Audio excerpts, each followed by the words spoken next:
Continuons à regarder les formules de dérivation pour obtenir des formules de primitivation. On sait que la dérivée de f plus g est égale à f' plus g'. En termes de primitive, on aura f plus g' est égal à dérivée de f plus dérivée de g. C'est égal à petit f plus petit g. Et donc, si on cherche une primitive de petit f plus petit g, on peut prendre grand F plus grand G. Cela peut s'écrire sous la forme suivante, intégrale de f plus g est égale à grand F plus grand G plus une constante. Ou bien encore intégrale de f de x plus g de x dx est égale à grand F de x plus g de x plus une constante. Donc pour calculer l'intégrale d'une somme, intégrale de f de x plus g de x dx, il suffit de trouver l'intégrale de petit f de x plus l'intégrale de g de x. On écrit ça en abrégé, intégrale de f plus g est égale à intégrale de f plus intégrale de g. Exemple,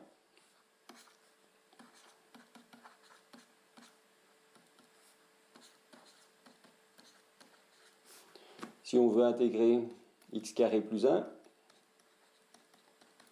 on décompose donc en l'intégrale de x carré dx plus l'intégrale de 1 dx. La formule pour x exposant n, c'est x exposant n plus 1, donc x exposant 3 divisé par 3. Plus primitive de 1, cela nous donne x, plus une constante. N'hésitez pas à redériver ceci pour voir qu'on obtient bien x carré plus 1.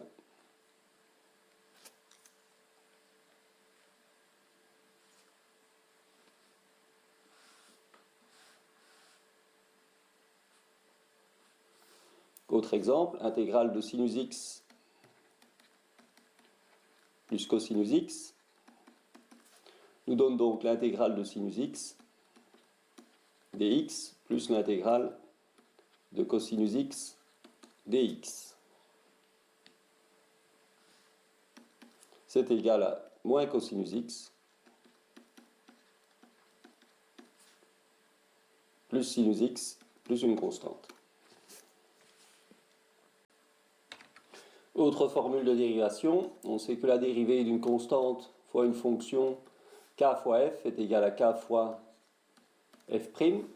En termes de primitive, cela nous donne k fois grand f' est égal à k fois grand f', c'est-à-dire k fois petit f. Et donc si on cherche une primitive de k fois une fonction, on peut prendre k fois une primitive de la fonction petit f. En termes d'intégrale, on peut écrire de la manière suivante, intégrale de k fois f est égale à k fois intégrale de f, c'est-à-dire intégrale de k fois f de x dx est égale à k fois intégrale de f de x dx. On voit donc que quand on a une constante qui multiplie une fonction, on peut sortir la constante de l'intégrale. Exemple, si on veut intégrer 3 fois x carré, on peut sortir le 3 de l'intégrale, ce qui nous donne 3 fois l'intégrale de x carré dx. Et maintenant appliquer la formule pour x exposant n, ça nous donne x exposant n plus 1 sur n plus 1, plus une constante, on simplifie, et les primitives de 3x carré sont donc x cube plus k. Si on veut intégrer 5 divisé par cos carré x dx, on sort le 5 de l'intégrale, cela nous donne 5 fois l'intégrale de 1 sur cos carré x dx. Et on sait que 1 sur cos carré x est la dérivée de tangente. On obtient donc comme intégrale 5 fois tangente x plus une constante.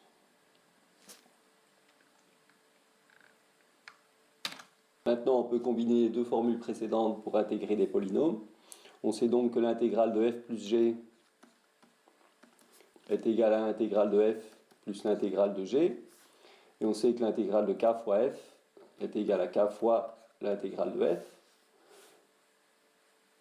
On a alors intégrale de 2x carré moins 5x plus 3 va nous donner l'intégrale de, en décomposant la somme, 2x carré dx plus l'intégrale de moins 5x dx plus l'intégrale de 3 dx. En sortant les constantes de l'intégrale, on a 2 fois intégrale de x carré dx, moins 5 intégrale de x dx, plus 3 intégrale de 1 dx. En appliquant la formule x exposant n, on obtient 2 fois x exposant n plus 1 x cube sur 3, moins 5 x carré sur 2, plus 3 primitive de 1 est égal à x, plus 3x, plus une constante. Encore une fois, n'hésitez pas à vérifier que la dérivée de ceci nous redonne bien 2x carré moins 5x plus 3.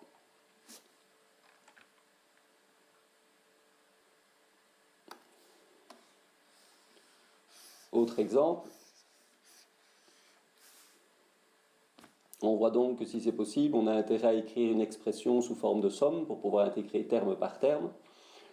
Par exemple, si on a x plus 1 divisé par x à intégrer, nous n'avons pas de formule pour intégrer les produits ou les quotients, mais on peut écrire cette expression-là sous forme d'une somme. Cela nous donne x sur x plus 1 sur x dx, ou bien encore 1 plus 1 sur x dx. Et on peut maintenant intégrer terme par terme, c'est l'intégrale de 1 dx plus l'intégrale de 1 sur x dx. Intégrale de 1 nous donne x plus une constante, intégrale de 1 sur x, rappelez-vous, c'est ln de valeur absolue de x. Et donc voilà l'intégrale définie. Et donc voilà notre intégrale. De la même manière, si on a une puissance, par exemple 2x moins 1 au carré, on peut simplement effectuer le carré parfait, ce qui nous donne 4x carré moins 4x plus 1 dx. Et maintenant intégrer terme par terme. On sait que les constantes, on peut les sortir. Ça nous donne donc 4 fois l'intégrale de x carré, c'est 4x cube divisé par 3, moins 4 intégrale de x, x carré sur 2, plus primitive de 1, x, plus une constante.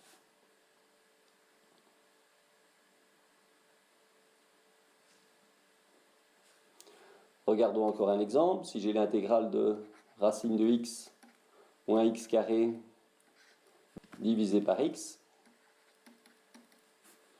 on décompose en une somme. Racine de x divisé par x moins x carré sur x. Et maintenant, on va s'arranger pour avoir simplement x exposant n comme expression à intégrer. Racine de x est égal à x exposant 1,5 divisé par x, cela nous donne x exposant moins 1,5, c'est-à-dire 1,5 moins 1.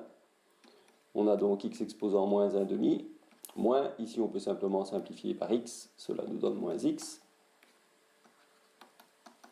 Et on primitive, x exposant moins 1,5 nous donne x exposant moins 1,5 plus 1, 1,5, divisé par moins 1,5 plus 1, 1,5, moins primitive de x, x carré sur 2, plus une constante, divisé par 1,5 nous donne 2, fois x exposant 1,5, c'est racine carrée de x, moins x carré sur 2, plus une constante.